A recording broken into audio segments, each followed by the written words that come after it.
Hello everyone, मी काजल दिवे स्वागत करते तुमचं आपल्या चॅनलवर। आज अगदी महत्त्वाची माहिती मी तुमच्यासाठी घेऊन आलेली जी की आहे टेट परीक्षा बाबतीत।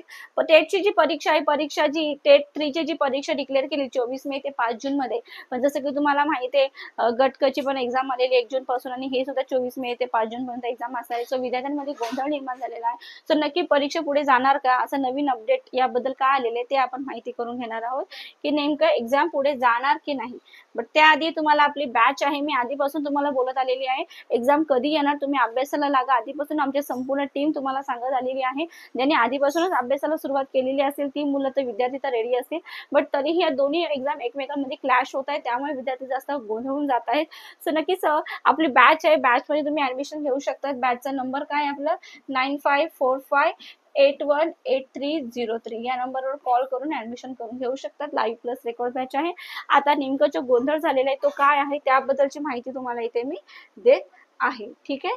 चला, सो नेमका गोंधळ काय आहे त्याबद्दलची माहिती इथे पाहणार आहोत। बघा, परीक्षांवरून उमेदवारांमध्ये गोंधळ झालेला आहे। आठवड्यातच एमपीएससीची गट की आणि टेट परीक्षा सुद्धा आहे। बघा, महाराष्ट्र लोकसेवा आयोगाकडून घेण्यात येणारी गट क पदासाठी परीक्षा 1 जून रोजी होत आहे।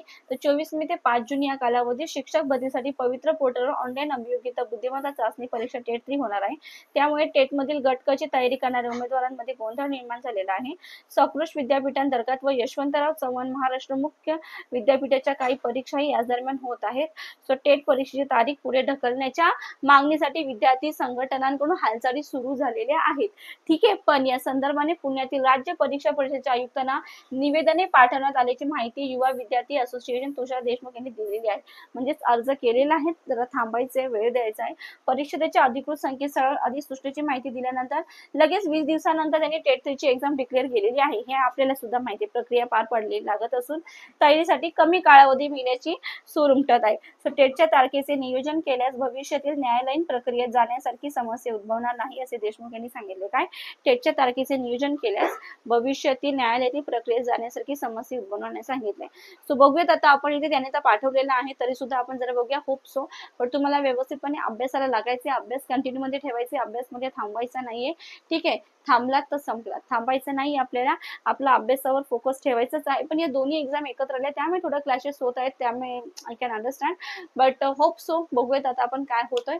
पण नक्कीच तुम्हाला व्यवस्थितपणे अभ्यासावर फोकस ठेवायचा आहे, ठीक आहे। बॅच आहे, ऍडमिशन घ्यायचं असेल तर या नंबरवर कॉल करून ऍडमिशन घ्यायचे। फक्त 500 रुपयामध्ये ही बॅच आहे आणि ही बॅच तुम्हाला बालमानसशास्त्र विषयासहित असणार आहे, ठीक आहे। सो होप सो तुमचे कन्सेप्ट क्लिअर झाले असतील। नक्कीच तुम्हाला कोणतं क्वेश्चन मनामध्ये असेल, क्वेरी असेल, कमेंट बॉक्स मध्ये सांगा, त्यावर नक्कीच मी एक व्हिडिओ घेऊन येणार, ठीक आहे। चलो bye, thank you so much, okay.